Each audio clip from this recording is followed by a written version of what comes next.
So my name is Leah, and Savvy Saute, that is also the name of my side business. A lot of people have been asking lately what my side business is. I mention it in my grocery haul. That is where some of my money ends up going into, and I have to do the math on my own ledger, and I keep track of, what portion of the groceries are going to the business versus our home. It actually is threefold. I sell lunches 2 times a week to people that I know, acquaintances, businesses. Second part of the business is the baked goods side of that.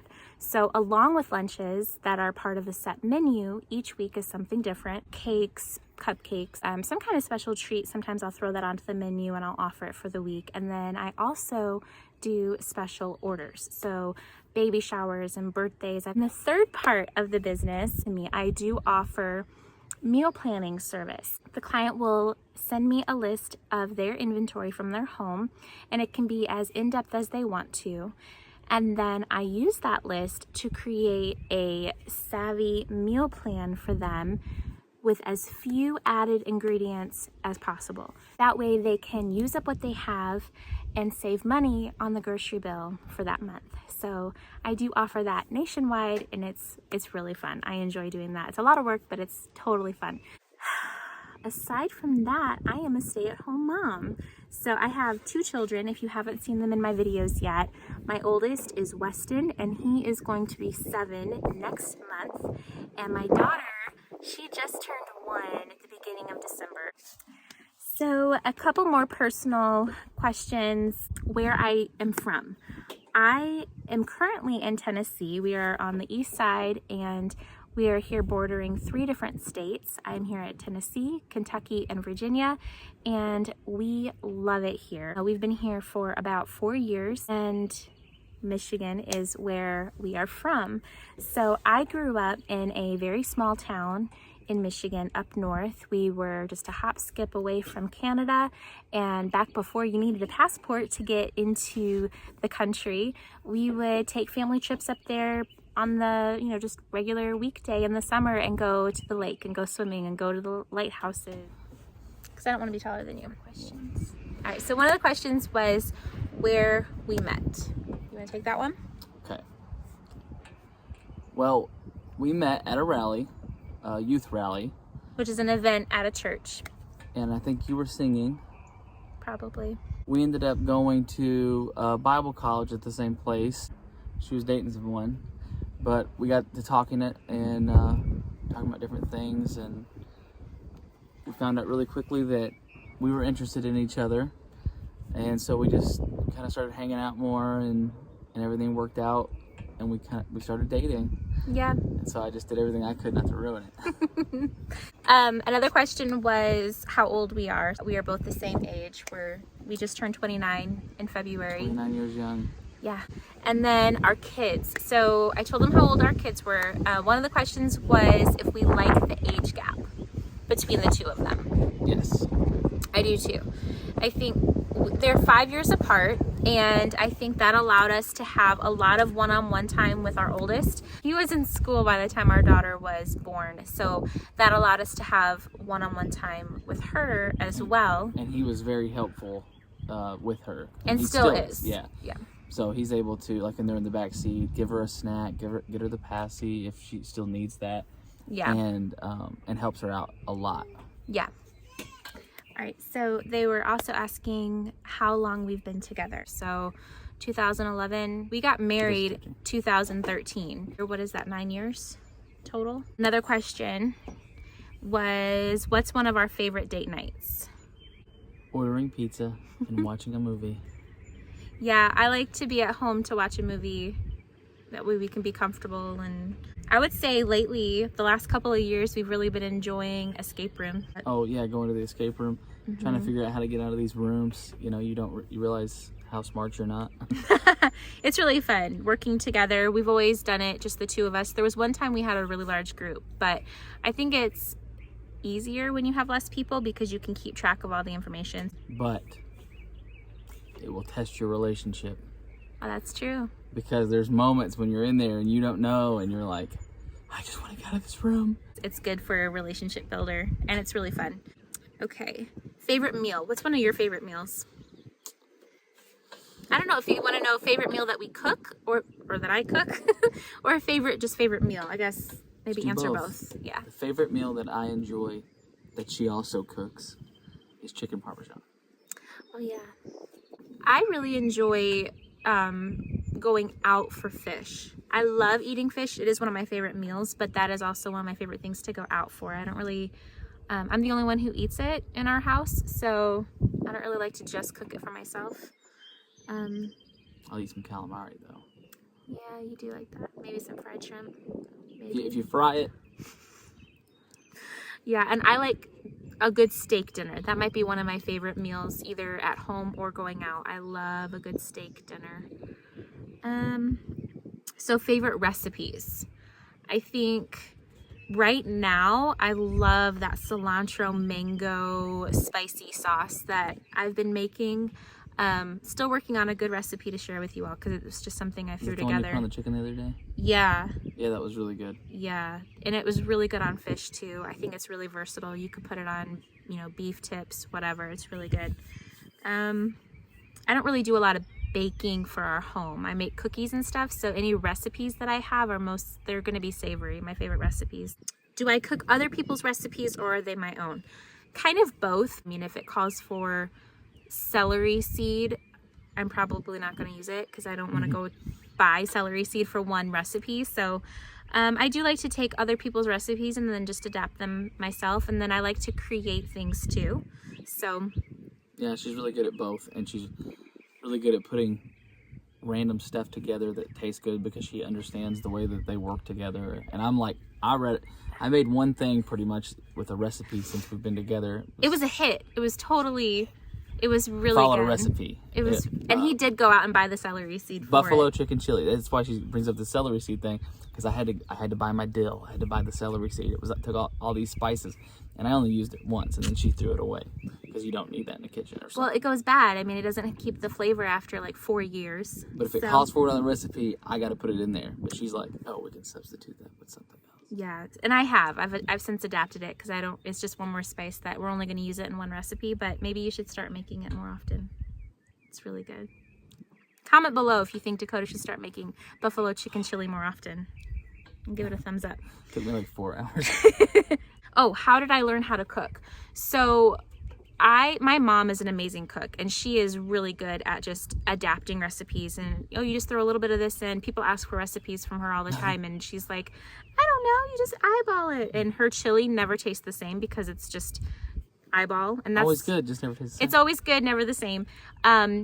But I have not always been good at doing that. My brothers would make fun of me because my first time trying to make chili, I think I was maybe 9 years old, and I literally put a half a cup of cinnamon in chili. Don't do that. But so I've not always been good at just figuring out recipes on my own. But my mom taught me all the basics, and then since then I've just been practicing on my own. And the more you do things, the better you become at it. It's like any other thing. Cooking is the same way. If you can read, you can cook, and then you just practice and you'll just get better at it. So what if you can't read? If you can't read, then watch YouTube videos and I'll teach you how. Okay, so are there foods that I love but don't get to cook very often? Fish. I could cook it more often, and I am doing that lately. I'm just making it my lunch. It just feels weird. I like to do more of like grab something quick out of the fridge and just eat it, like turkey roll-ups and things like that, or a salad. I don't really like to cook for my lunch, but I am starting to do that more, so I can eat fish more often. But because fish for dinner is fun, Weston. It's not fun. He's the drama queen over the fish. Dakota puts on a brave face so that Weston will hopefully stop complaining, but neither of them like fish, so I don't get to cook it very often. Definitely not for dinner. I'm starting to make it more for lunch. Where I went to college, that's where we officially started dating at. We went to college in Indianapolis, Indiana, called IBC. It was a Bible college. It was such an amazing experience, and people make fun and call it IBC, Indiana Bridal College, because so many people get married while they're there. True, though. We didn't get married until after we left, but so it doesn't count. But you find like-minded people. It makes sense to find your soulmate somewhere that is full of people that believe the same way you do. So we talked about what state we live in. We are in Tennessee. The best state. I love Tennessee. Now, we don't root for Tennessee football. We're Michigan folks. Bulldogs. We are Michiganders, go blue. Michigan roots. Yes. But Tennessee is so pretty.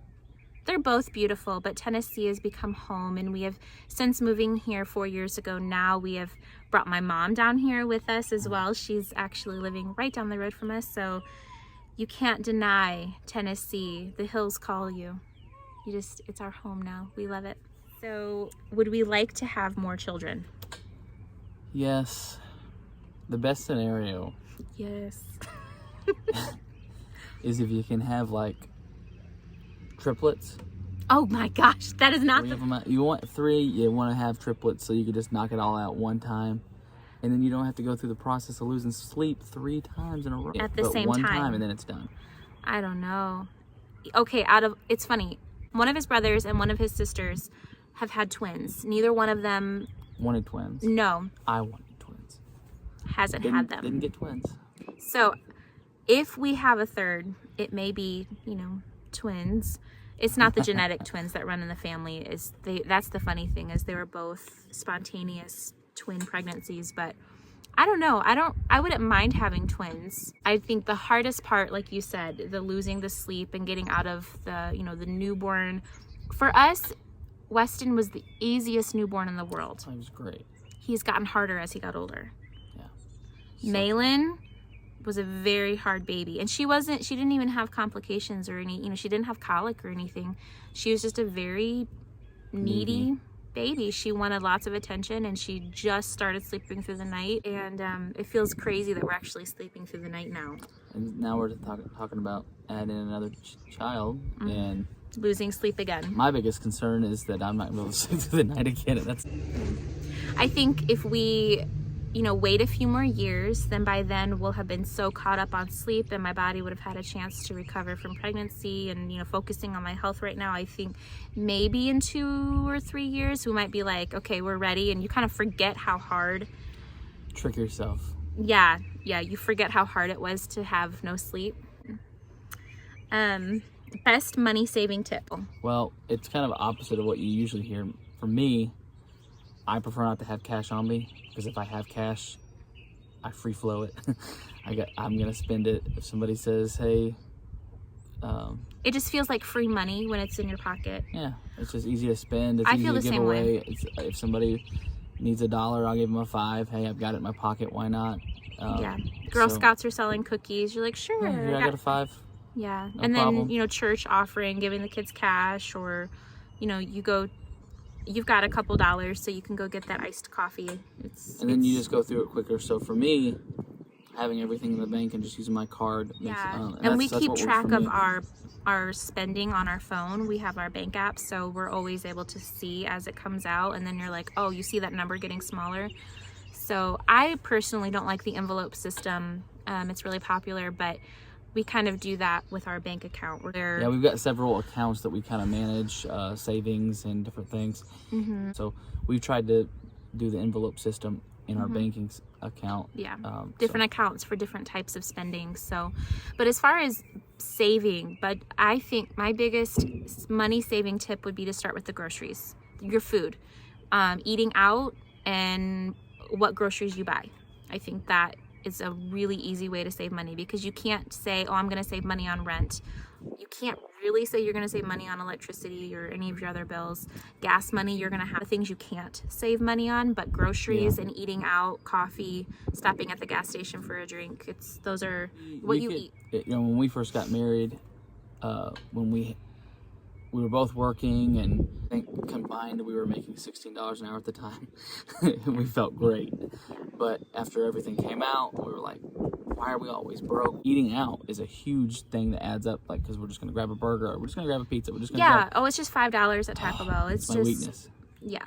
Because it's just right there. It's so easy and quick, and you don't have to do anything. So that was the number one way that I think you can save is eating out. And she said food. Yeah.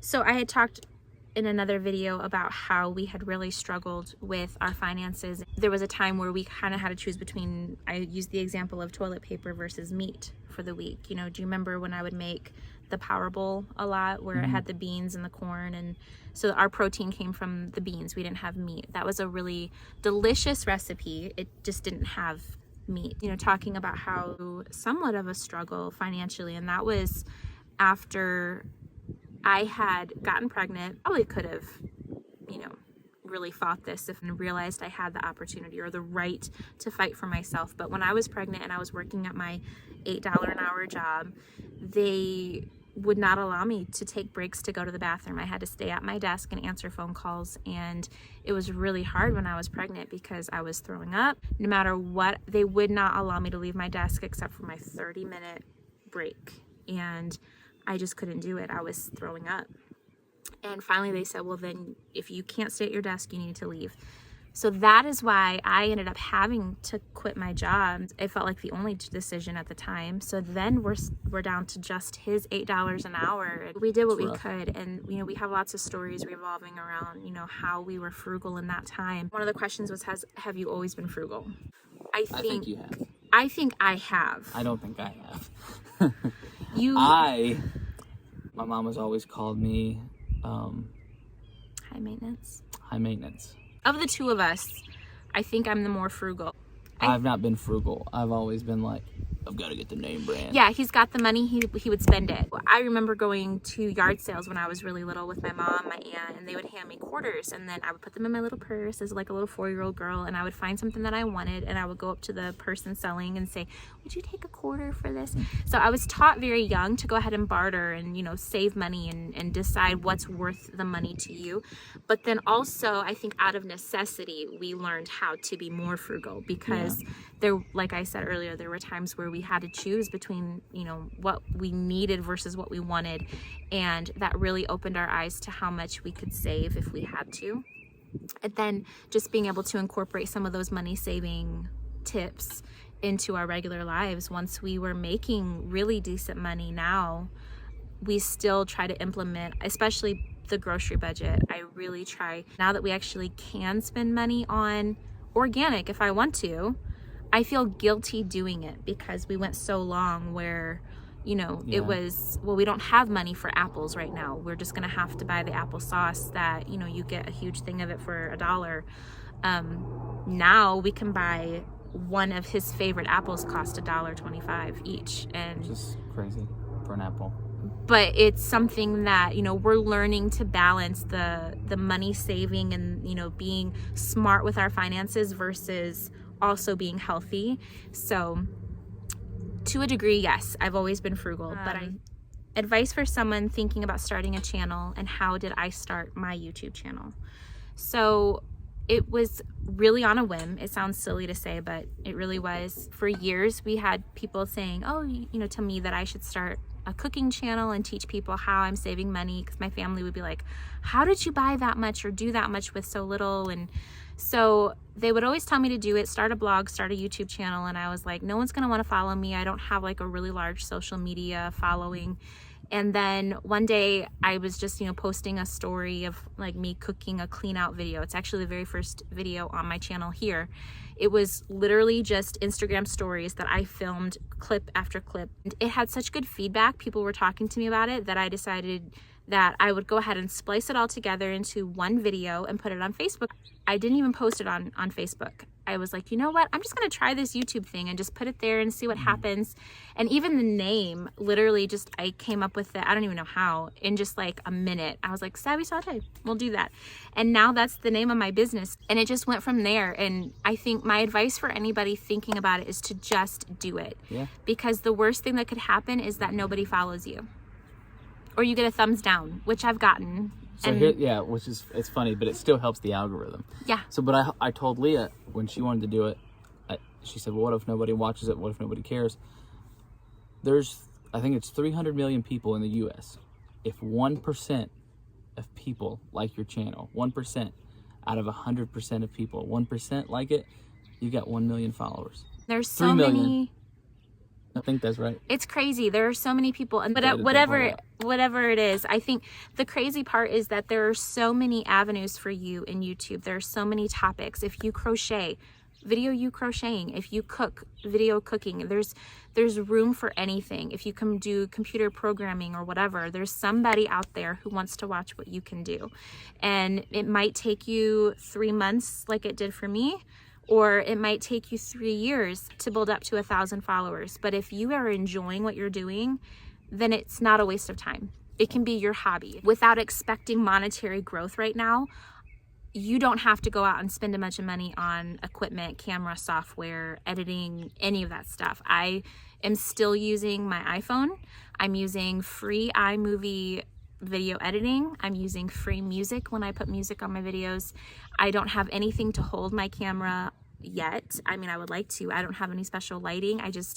I go with what I have, and the more you do it, the more comfortable you'll get and the better your quality of video will look.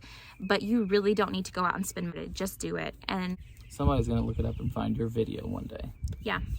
And there's people on here on YouTube who can teach you exactly like the right way to help the algorithm, and you know how to do the tags when you upload your video. I think the main point is, are you solving somebody else's problem? Are you helping them achieve something like budgeting, meal planning, meal prepping, you know, whatever your thing is that you can do that you enjoy doing, but to help somebody else too.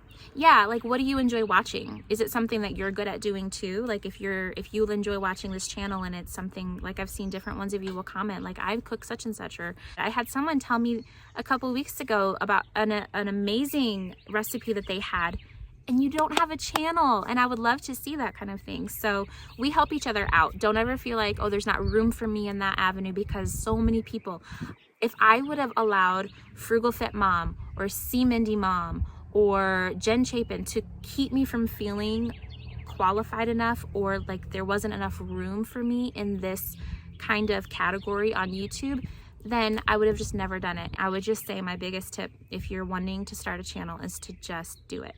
Just do it. And the difference your channel will have versus their channel is it's going to have you. Your personality. You're different than everybody. Yeah. So don't try to be like everybody else. Just do it the way that you want to. And if you get a thumbs down, like you said, it helps the algorithm. And if people comment nasty things that, you gotta know, have haters. They give you attention. I mean, what is it that Grant Cardone says? Love me or hate me?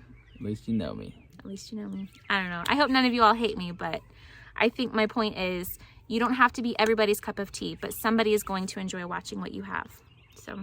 So another question was, what's my favorite kitchen utensil? I should do a whole video on my favorite kitchen things. Fork, knife, spoon. I think utensil, is that like what you cook with? I love my wooden spoons and all my wooden things, but I think kitchen tool I love right now, or for a while, I love my pineapple core slicer. If you ever buy a pineapple and you just leave it on the counter or the table because you're like, I don't want to cut it.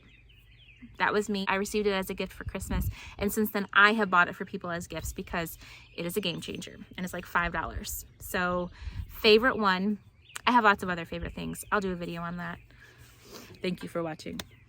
I think that is all we're going to do for today as far as the questions. We do have our giveaway that we're going to announce who the winner is for that, and we have two winners. One for the Amazon Echo. We're going to do an actual drawing for that. I'm going to get Weston involved here in a minute, but I want to announce the bonus winner is a winner of a $25 gift card. The winner is for the top commenter. So if you are watching right now, Allie Rue, you are our top commenter. You have definitely been one of the OG followers. I'm so happy to have you on this channel as one of our subscribers and supporters, and you are the winner of our $25 gift card for being the top commenter. All right, so Weston is going to draw the name for the winner for the Amazon Echo. Okay, so go ahead.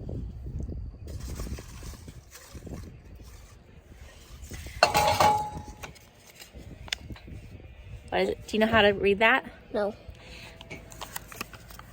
All right, Eileen Lester, you are the winner of the Amazon Echo. So what I need you to do is leave a comment down below of how I can get in touch with you.